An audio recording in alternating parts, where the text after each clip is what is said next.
enseignements importants.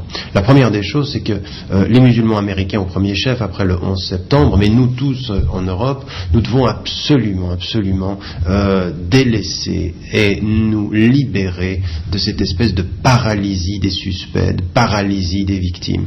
Il faut aujourd'hui fondamentalement refuser que l'on jette le doute sur notre loyauté à l'endroit de notre pays, qui est la France, qui est la Belgique, qui est la Suisse, l'Angleterre ou les États-Unis, sous prétexte que nous exerçons notre esprit critique. Très clairement, ce qu'il faut dire, la dignité du citoyen, c'est effectivement de savoir être autocritique, de savoir être critique et d'être critique constructivement. Et c'est ce que nous devons faire. Premier enseignement. Deuxième enseignement, il est vraiment nécessaire, je le dis depuis des années, mais il faut le répéter avec force, de pouvoir s'exprimer, de dire explicitement ce que nous sommes, ce en quoi nous croyons, que nous avons des valeurs universelles, que nous n'avons pas honte d'être musulmans, que nous le portons avec dignité et avec sincérité, et en même temps de pouvoir expliquer ce que nous condamnons de certains agissements de musulmans quand ceci va à l'encontre de nos principes. Nous devons l'avoir fait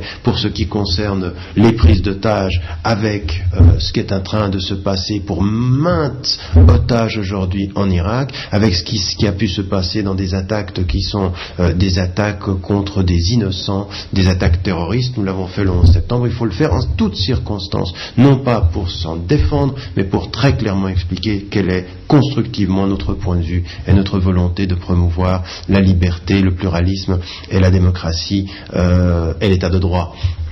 Dernier élément que j'aimerais que vous entendiez très très fort, c'est que dans cette campagne et dans finalement la situation dans laquelle nous sommes, il y a l'université de Notre-Dame qui a pris fait et cause depuis le début.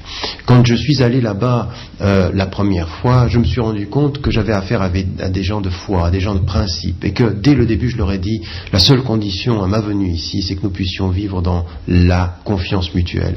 Et ce qui se passe, c'est que non seulement ils se battent pour la justice, non seulement ils se battent pour la liberté académique, mais c'est au nom de cette confiance mutuelle que nous travaillons main dans la main et qu'ils ont confirmé leur engagement. Ils ont confirmé que pour eux j'étais professeur d'islamologie et professeur chargé de ce projet de religion, conflit et promotion de la paix. Ils l'ont confirmé, ils l'ont mis en première page de leur site, ils se battent tous les jours pour demander au gouvernement que cette décision soit reconsidérée, que véritablement aujourd'hui justice soit faite et rendue et que je puisse entrer aux États-Unis.